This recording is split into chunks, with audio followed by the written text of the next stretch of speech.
अस्सलाम वालेकुम नमूनो और मेरी नमूनो कैसे हो ठीक हो। तो आज हम एक न्यू चैप्टर के साथ ठीक है एक न्यू एनर्जी के साथ आपकी खिदमत में फिर से हाजिर हुआ हूं। ठीक है तो देखते हैं कि चैप्टर कौन सा है। चैप्टर एक ये चैप्टर जो है ना, इससे पहले वाला चैप्टर मैंने कहा था ना कि ये वो चैप्टर है। पहले वाले चैप्टर के बारे में कहा था कि ये जो चैप्टर पढ़ाने लगा हूं रिप्रोडक्शन के बारे में कह रहा कि ये जो बच्चे हैं ना, ये कहते हैं यार कब ये चैप्टर आएगा और कब इसके बारे में पढ़ेंगे, इसके अंदर क्या क्या होता है, कब मजा आएगा इसको पढ़ते हुए। लेकिन जो इसके बाद आने वाला चैप्टर है ना, वो क्या है, वो बच्चे कहते हैं यार ये चैप्टर फोर्थ हो जाए, चैप्टर पूरी बुक या पूरी बायोलॉजी के अंदर से ये फोर्थ हो जाए। मतलब कि इसके अंदर वो कंसेप्ट हैं, थोड़े से बोरिंग से कंसेप्ट हैं। ठीक है, थोड़े से ऐसे कंसेप्ट है कि वो आपका दिमाग उसके लिए रिक्वायर्ड होता है कि आप उसके ऊपर गौर करो कि ये क्या कह रहे हैं। ठीक है, तो बेगम हो जाओ, इस हवाले से बेगम हो जाओ कि आप बोर नहीं होगे। बहुत ही सिंपल करके, इसमें कुछ लंबी फिलॉसफी, लंबी इसके अंदर कोई साइंस नहीं है। ठीक है, आप 10th आपका लेवल है जी, 10th ग्रेड है, तो ये इतना कोई डीप नहीं है। सिर्फ ऊपर ऊपर से है मेंडल। इसमें जो सारा ये जो चैप्टर अभी हम पढ़ेंगे वो सिर्फ एक बंदा है मेंडल नाम का, उसके ऊपर बेस कर, उसके कुछ दो लॉ उसने दिए थे, दो कानून दिए थे, उसके ऊपर ये बेस कर रहा है। अब डायरेक्ट लास्ट के ऊपर हम नहीं जा सकते। लास्ट के ऊपर हम कब जाएंगे, जब इससे रिलेटेड कुछ जो टर्म्स है ना, आज हम उन टर्म्स के बारे में पढ़ेंगे कि वो टर्म्स क्या हैं जो लास्ट के अंदर यूज होंगी, और आपको पता चलेगा कि ये जो चैप्टर अभी चैप्टर है, चैप्टर का नाम इनहेरिटेंस है, इनहेरिटेंस के अंदर इनका क्या रोल है। ठीक है, तो देखते हैं चैप्टर को। आज दिमाग में खुजली वाला कोई क्वेश्चन नहीं है। ऐसा क्यों? ऐसा इसलिए कि ये जो चैप्टर है ये टर्म्स के ऊपर आज बेस कर रहा है। तो मैं क्वेश्चन अगर बनाऊंगा तो वो उन टर्म्स के रिलेटेड ही होगा। तो वो क्या होगा, वो आपको वैसे भी समझ नहीं आएगा क्योंकि आपने पहले कभी पढ़ा नहीं है। ठीक है, अगर पढ़ा होगा तो आपने इसके ऊपर गौर नहीं किया होगा, अगर गौर भी किया होगा फिर भी आपकी समझ में नहीं आया होगा। तो मैं गारंटी देता हूं कि आज जो क्या होगा, आज जो चीजें जिस तरह मैं समझाऊंगा ना, बहुत ही सिंपल करके, ठीक है, कोई लंबी साइंस नहीं लगाता जो बुक के अंदर साइंस लगाई हुई है, बहुत ही आराम से, आसानी से, ठीक है, आपको क्या करेंगे जी, समझाएंगे कि ये टर्म्स क्या होती हैं। इन टर्म्स जो अभी हम पढ़ाऊंगा मैं, इनहेरिटेंस के जो जो यूज हुई हैं, आगे लास्ट के जो यूज हुए हैं, इनके अंदर क्या क्या चीजें आ जाती हैं। ठीक है, और उनको आप कैसे समझोगे। तो सबसे पहले देखते हैं कि चैप्टर का क्या नाम है। तो चैप्टर है हमारे पास इनहेरिटेंस।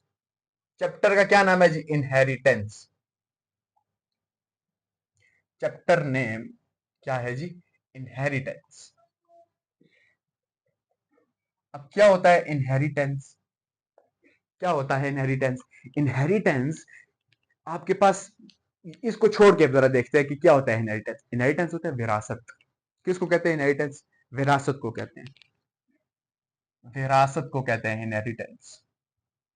ठीक है, अब विरासत क्या होती है?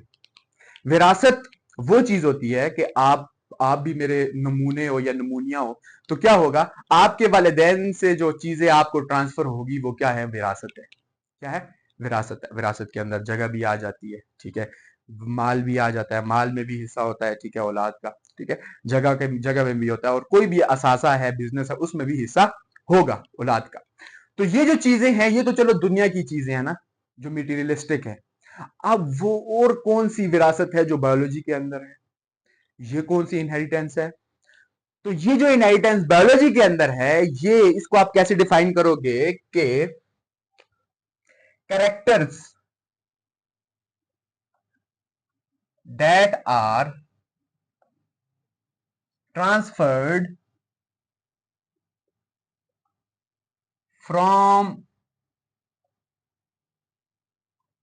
parents to their offsprings, कि वो करेक्टरिस्टिक्स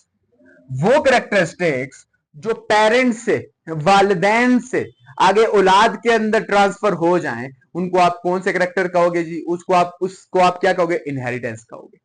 ये करेक्टर्स की बात हो रही है। जो दुनियावी ये विरासत की बात हो रही है, चीज और माल, माल की और असासों की। ठीक है, जो एसेट्स हैं आपके वालिदैन के, उनके बारे में। लेकिन ये जो है, ये है इनहेरिटेंस बायोलॉजी के अंदर क्या है?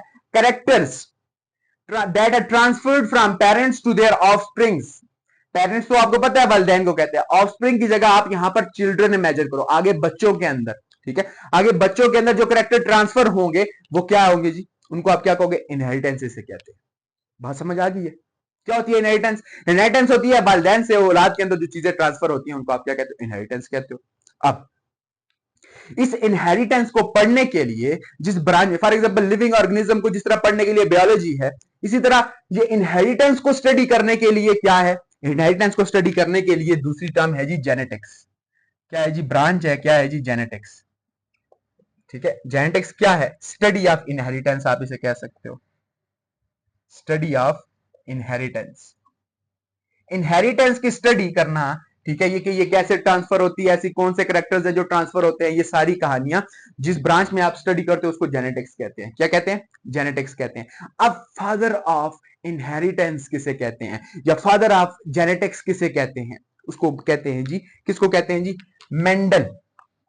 मेंडल एक बंदा था जिसने ये काम किया था।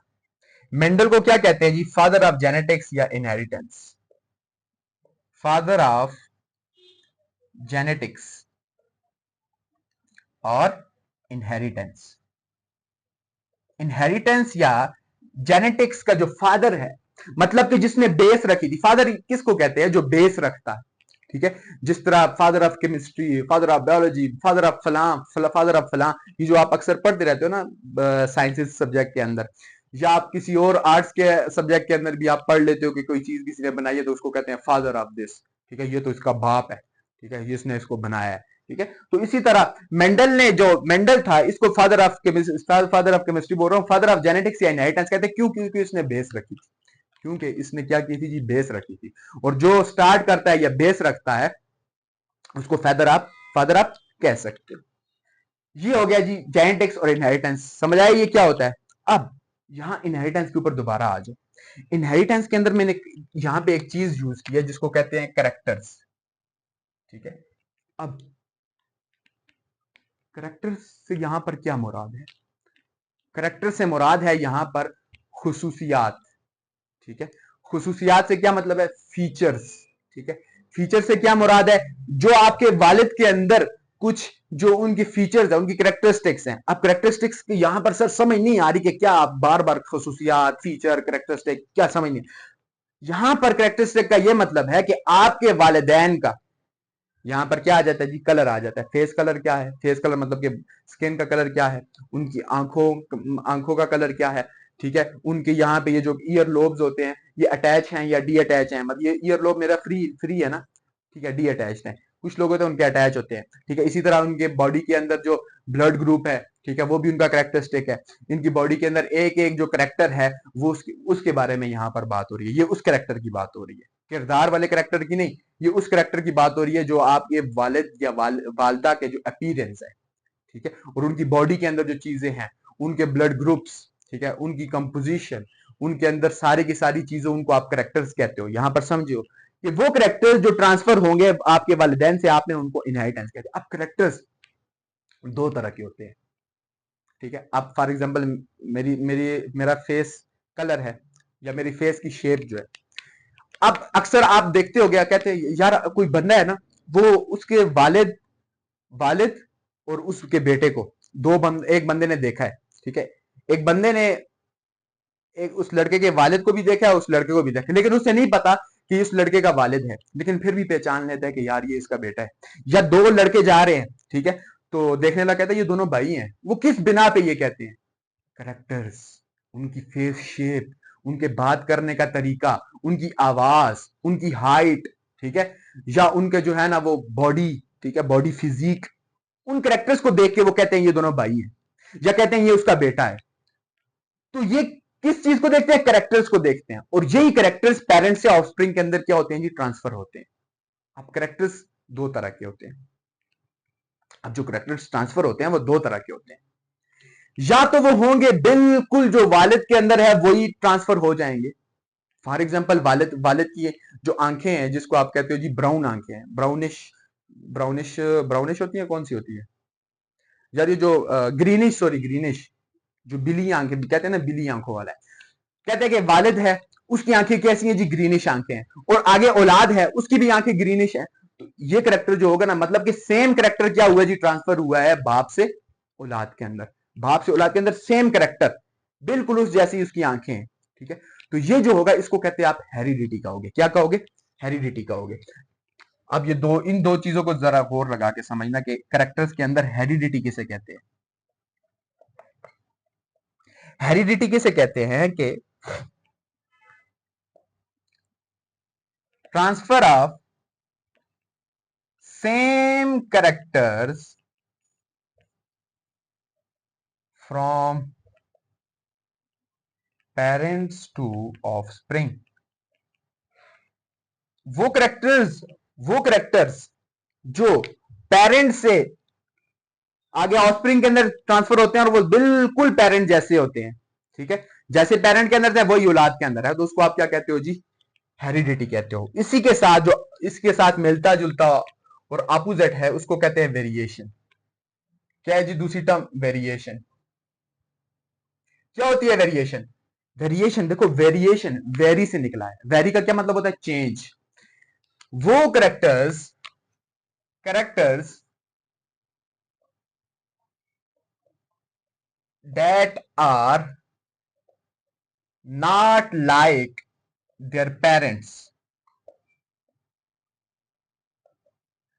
यहां पर देयर का मतलब, देयर का क्या मतलब है, ऑफस्प्रिंग्स, ठीक है, ऑफस्प्रिंग्स, ठीक है।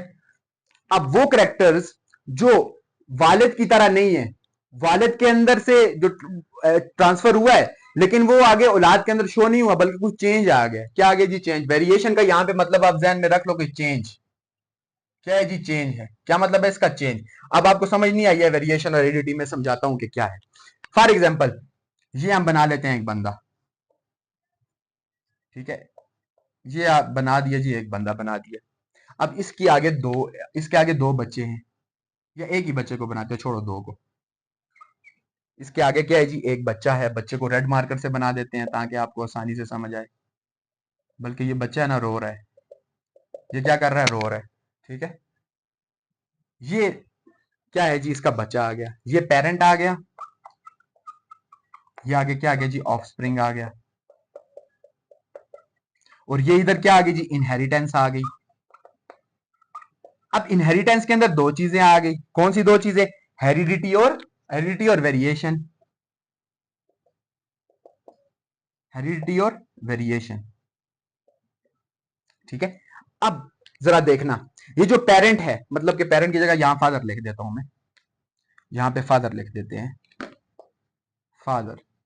अब ये जो फादर है और ये इसका ऑफस्प्रिंग है या बच्चा है इसका। अब इसके अंदर इनहेरिटेंस मतलब कि ट्रांसफर हुआ है कैरेक्टर्स का। अब यहां पर पेरेंट के दो कैरेक्टरिस्टिक्स को हम देख लेते हैं, इस चीज को समझने के लिए दो कैरेक्टरिस्टिक्स को देखते हैं। एक इसकी हम आइज का कलर देखते हैं, आइज कलर वालिद की, और दूसरा क्या देखते हैं, इसकी स्किन टोन देख लेते हैं। क्या देख लेते हैं, स्किन की टोन, टोन मतलब कि स्किन का कलर देख लेते हैं। वही चीजें हम यहां पर भी देखेंगे, आई कलर, ठीक है, और दूसरी क्या है जी, स्किन टोन। अब ये जो है ना, ये इसकी आंखों का कलर कैसा है, ग्रीनिश है। कैसा है जी, ग्रीनिश, ग्रीन कलर की आंखें वालिद की। इसकी स्किन टोन कैसी है, डार्क, मतलब कि काला सा है। कैसा है जी, काला सा है। अब आगे देखना, यहां पर आई कलर बच्चे का क्या है, बच्चे का आई कलर भी ग्रीन है, ग्रीनिश है। और ये जो है इसकी जो टोन है वो क्या है जी, फेयर है। क्या है, फेयर। फेयर मतलब कि ना काला है ना चिट्टा है, ठीक है, ना काला है इतना और ना इतना चिट्टा है, ठीक है। अब जरा देखना, अब जरा देखो, इन दोनों चीजों के ऊपर जरा फोकस करो, इन दो चीजों के ऊपर। ये करेक्टर्स हैं, ये क्या है, दोनों करेक्टर्स हैं। अब ये फादर के अंदर से कहां पे ट्रांसफर हुए, ऑफस्प्रिंग के अंदर ट्रांसफर हुए। अब जरा देखना, इनमें मुझे बताना हेरिडिटी क्या है और वेरिएशन क्या है। हेरिडिटी वो होती है ना जो वालिद से जो चीज करेक्टर जैसी थी वैसे ही आगे शो हो गई है, किसके अंदर जी, औलाद के अंदर या बच्चे के अंदर शो हो गया। और वेरिएशन क्या है, वालिद के अंदर वो करेक्टरिस्टिक नहीं था, आगे बच्चे के अंदर वो शो हो गया। अब देखना, ये तो आई कलर है ना, इसमें भी ग्रीन है, इसमें भी, मतलब कि जो करेक्टर बाप के अंदर था वही आगे कहां पर शो हो गया, आगे औलाद के अंदर शो हो गया। तो इसको हम क्या कहेंगे, हेरिडिटी कहेंगे। क्या कहेंगे जी, heredity, eye colour. Eye colour क्या है जी, हेरिडिटी में आ जाता है। और वेरिएशन क्या है, देखो ये बाप काला कलूटा था, इसका बाप क्या था जी, काला कलूटा, बिल्कुल काला सा था। आगे बचा क्या, इसकी टोन थोड़ी सी फेयर है, मतलब कि ना इतना चिट्टा है ना काला है। तो ये क्या है, ये वेरिएशन है। ये क्या है, वेरिएशन है, स्किन टोन जिसे कहते हैं।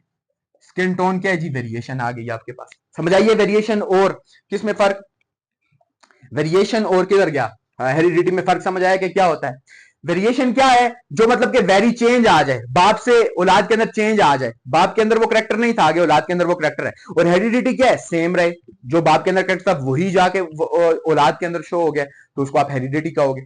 समझाइए यहां तक बात को। सबसे पहले इनहेरिटेंस क्या होता है जी? कैरेक्टर जो ट्रांसफर होते हैं पेरेंट से ऑफस्प्रिंग के अंदर। ठीक है, देखो मैं इस वजह से बार बार रिपीट कर रहा हूं क्योंकि ये चैप्टर सबसे मुश्किल लगता है बच्चों को। अगर ये चैप्टर आपको मैंने तेजी से पढ़ा दिया तो फिर बाकी टीचर्स की तरह मैं भी आपका ख्याल रखे बगैर जल्दी से सारा कुछ पढ़ा के चला जाऊं। हालांकि अगर क्या देखा जाए ना, जिस तरह अगर मैं पढ़ाता हूं उस हिसाब से पढ़ाऊं तो ये 2 लेक्चर के अंदर आपका पूरा चैप्टर खत्म हो जाएगा। लेकिन आपको आराम आराम से चीजें समझाने का ये मकसद है कि आप ताकि वीडियो देखो, आपको चीज क्लियर हो जाए। ये नहीं है कि आप मेरी वीडियो देखो फिर दूसरे की देखो फिर तीसरे की देखो बच्चों फिर भी आपको समझ में ना आए। तो यहां पर बार बार रिपीट करने से ये होगा, बार बार आप सुनोगे तो आपकी चीज जो है ना वो जहन में बैठ जाएगी। Characters data transfer from parent to offspring क्या है जी? इनहेरिटेंस है। जेनेटिक्स क्या होती है? जिस ब्रांच के अंदर आप इनहेरिटेंस को पढ़ते हो वो जेनेटिक्स है। मेंडल को फादर ऑफ क्या कहा जाता है जी? इनहेरिटेंस या जेनेटिक्स। अब कैरेक्टर्स या इनहेरिटेंस आपके पास 2 तरह की होती है, एक हेरिडिटी है और एक वेरिएशन है। अब हेरिडिटी क्या है? हेरिडिटी वो है जो सेम कैरेक्टर बाप के अंदर वो कैरेक्टर था आगे औलाद के अंदर भी वो है। और वेरिएशन क्या है? चेंज आ जाए, कोई चेंज आ जाए उसको वेरिएशन कहते हैं। अब आई कलर जैसे मैंने एग्जांपल दे दिया कि ग्रीन है, अब औलाद की भी ग्रीन है तो ये हेरिडिटी हो गया। और स्किन टोन डार्क थी बाप की और आगे जो लेकिन इसका जो बेटा था उसकी जो स्किन टोन है वो क्या है जी? फेयर है। तो ये इसके अंदर वेरिएशन आ गई, चेंज आ गया। अब हम जाते हैं कि यार ये जो हम कहानियां पढ़ रहे हैं कि बाप के अंदर ये था तो औलाद के अंदर ये शो हो गया, बाप के अंदर ये नहीं था तो औलाद के अंदर ये शो हो गया। अब साला ये इसको कंट्रोल कौन कर रहा है? ऐसा कौन सी चीज है भाई जो बाप से ट्रांसफर हो रही है और आगे औलाद के अंदर वो चीजों को चेंज भी कर रही है, सेम भी ला रही है? ये क्या हो रहा है? ऐसा कौन सी नमूना है? ऐसा कौन सा जादू मंत्र जो है ना शक्तिशाली जो है ना वो क्या है? पावर है जो क्या करती है जी? इसको कंट्रोल कर रही है। तो उसके पीछे अगर नाम देखा जाए तो वो नाम है जीन। क्या है जी? वो उसका नाम क्या है जी? जीन। सारे के सारे कैरेक्टर्स को कंट्रोल करने वाला एक ही चीज है, उसको कहते हैं जीन। क्या कहते हैं उसको जी? जीन। ओठ गोल करो, ओंठों को गोल करके बोलो जीन। जीन नहीं, जीन। समझ गए हो? अच्छा ये थोड़ा मजाक के लिए था। जीन। अब जीन के ऊपर डायरेक्ट छलांग लगाएंगे ना तो आपकी समझ में कख नहीं आएगा। थोड़ा सा बैकग्राउंड पे जाते हैं। क्या करते हैं? थोड़ा सा पीछे से लेके आगे जाते हैं, आपको बैकग्राउंड आपको समझाते हैं फिर आगे धकेलते हैं। भाई चलो जी आप जीन के बारे में तुम पढ़ो। अब जीन से पहले आपको क्रोमोसोम का पता होना लाजमी होना चाहिए। अब क्रोमोसोम से पहले आपको डीएनए का पता होना चाहिए। डीएनए तो आपको पता होगा क्योंकि 9th के अंदर आपने पढ़ा होगा। तो जाते हैं किसके ऊपर जी? क्रोमोसोम के ऊपर। क्रोमोसोम, ठीक है। टिपिकल टीचर्स की तरह पहले क्या करते हैं जी? इनके मीनिंग देखते हैं कि क्या मतलब है। अब क्रोमोसोम, क्रोमो का क्या मतलब है? कलरफुल। सोम का क्या मतलब है? सोमा से निकला है, सोमा का मतलब है जी बॉडी, कलरफुल बॉडी। इसको आप क्या कहते हो? क्रोमोसोम कहते हो। अब क्रोमोसोम होता क्या है? Chromosome is the combination of DNA plus histone protein. ठीक है, क्या है? DNA plus histone protein. DNA plus histone protein क्या करता है जी? मिलके क्या बनता है इसके? इज इक्वल टू में, इज इक्वल टू में इसका क्या बनता है? क्रोमोसोम। अब डीएनए तो आपको पता है किसे कहते हैं? डीएनए है डीऑक्सी राइबो न्यूक्लिक एसिड।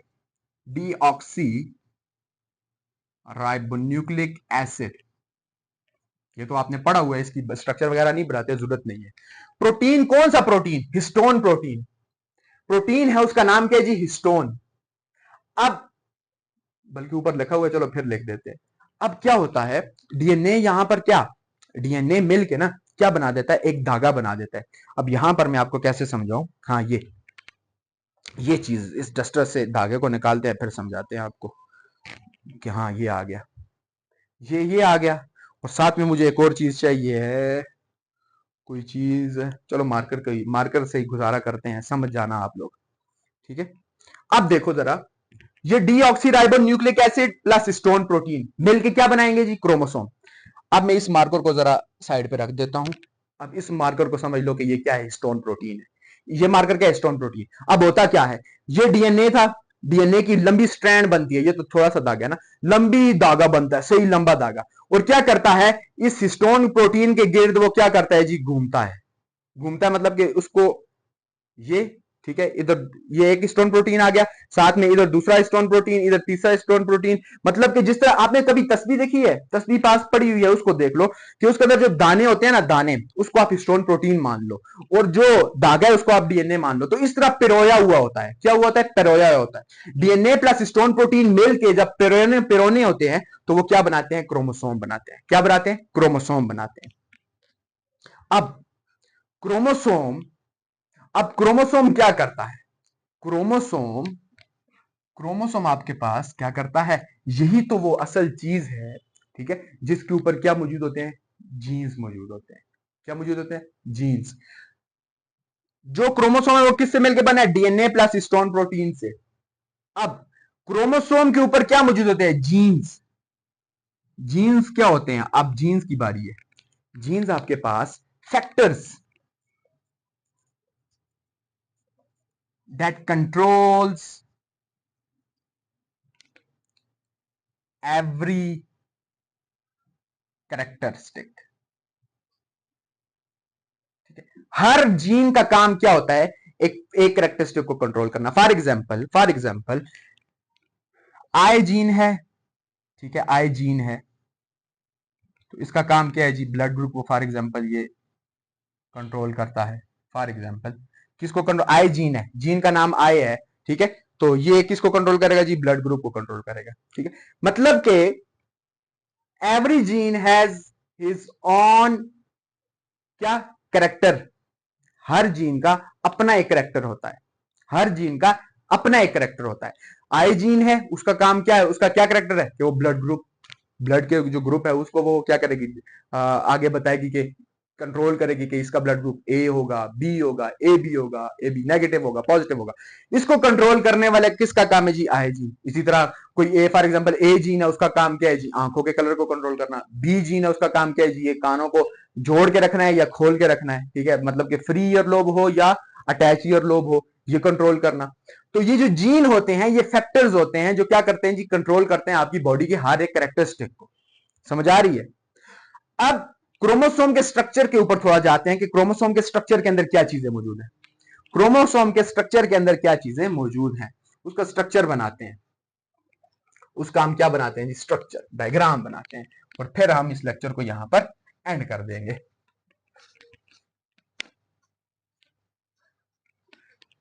आपको मैं चाहता तो आज सारा कुछ पढ़ा देता, सारे जो टर्म्स थे, लेकिन आपको एक एक चीज आसानी से समझ आनी चाहिए, ठीक है, बहुत ही आसानी से चीज समझ आनी चाहिए ताकि आप लोगों को बाद में कोई मसला ना हो। एक मिनट में पानी पी लूंगा।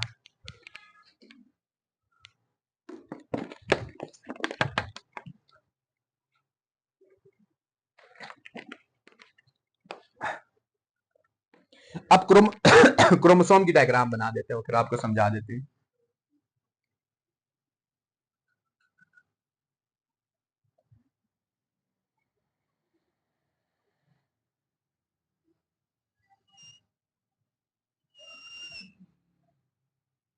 तो ये इसकी टांग छोटी क्या होगी जी? बड़ी बनानी थी। ये आपके पास क्या है जी? क्रोमोसोम है एक। क्या है जी? क्रोमोसोम है। अब इसके अंदर कुछ पोर्शंस हैं।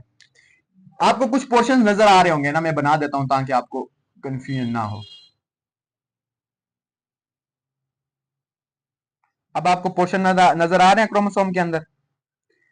सबसे पहला पोर्शन दरमियान से शुरू करते हैं।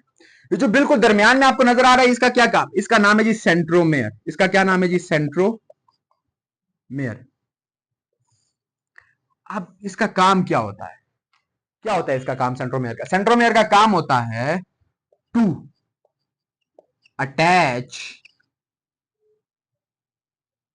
क्रोमेटिड्स। To attach chromatids. अब ये क्रोमेटिड्स क्या बला होती है, देखते हैं क्या होती है। अब ये जो आपको विंग्स नजर आ रहे हैं, ये क्या है? क्रोमेटिड्स हैं। ये क्या है जी? क्रोमेटिड्स। ये जो विंग्स आपको नजर आ रहे हैं, ये क्या है जी? क्रोमेटिड्स हैं, ठीक है। अब इन क्रोमेटिड्स का क्या काम होता है? Chromatids gene have gene which control different functions. जो क्या करता है जी, डिफरेंट फंक्शंस को कंट्रोल करता है। आप मार्कर ढूंढना पड़ेगा।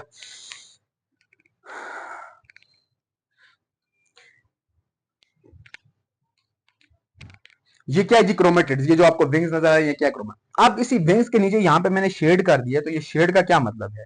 इस शेड का मतलब है, ये शेड क्या कहलाता है, ये रिश्ता क्या कहलाता है। ठीक है, ड्रामे का नाम जहन में याद आ गया।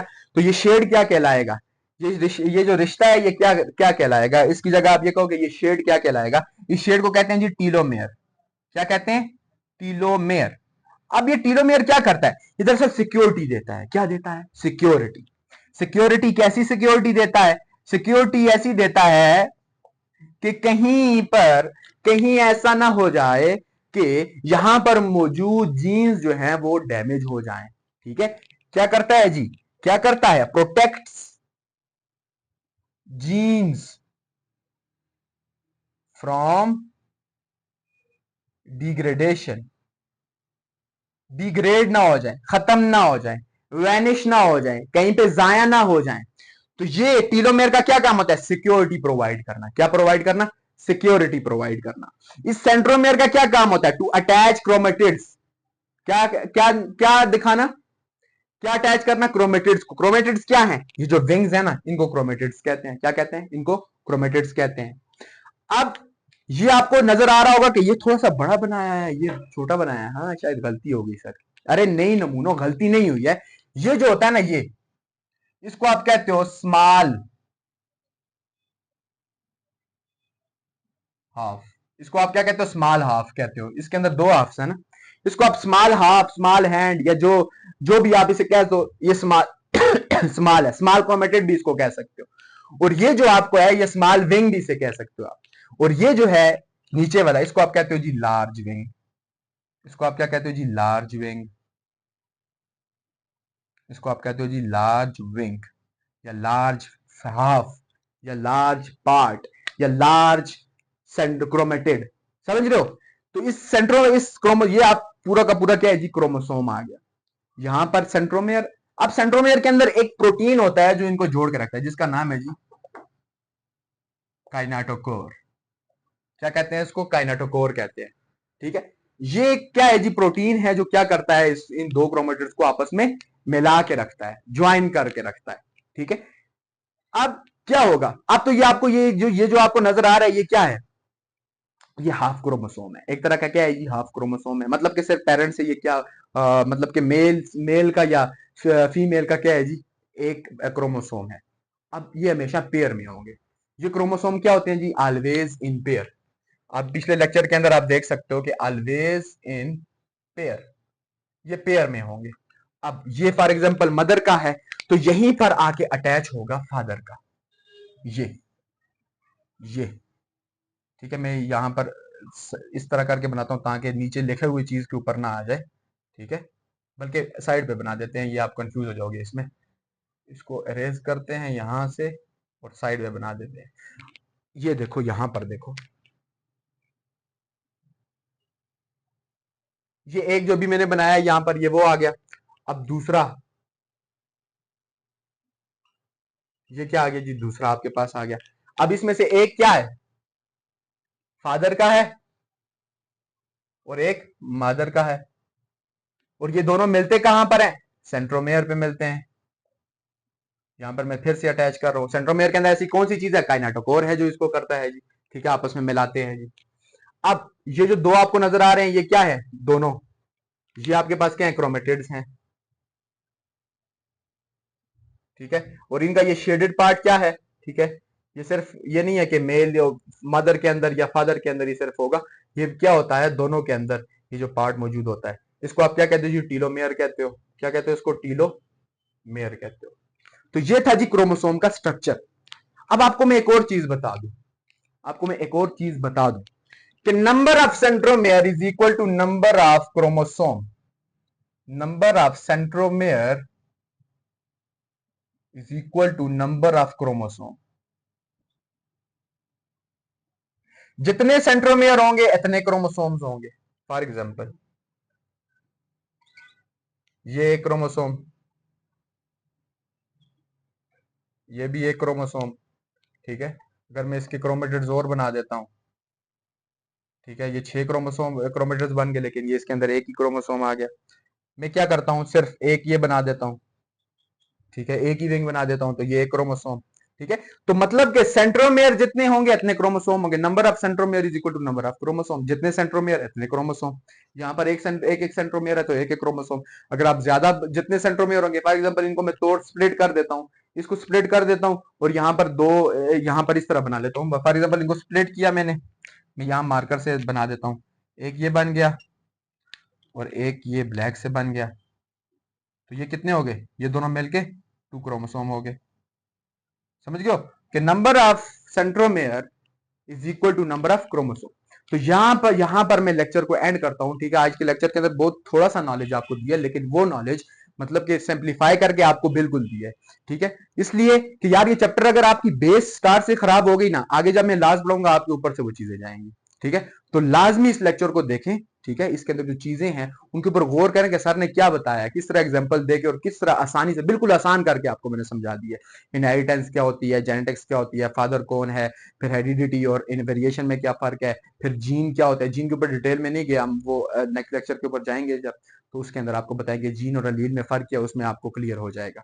ठीक है, जीन की थोड़ी सी इंट्रोडक्शन की, क्रोमोसोम की डीएनए के बारे में बताया क्या होता है, फिर बताया कि इसके क्रोमोसोम के अंदर जो पार्ट्स डिफरेंट है उनका उनका नाम बताया। ठीक है, स्ट्रक्चर मतलब कि क्रोमोसोम का डिस्कस हुआ।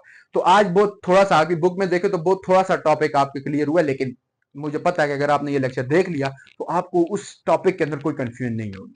ठीक है, मिलते हैं एक न्यू लेक्चर के अंदर, तब तक के लिए अल्लाह हाफिज।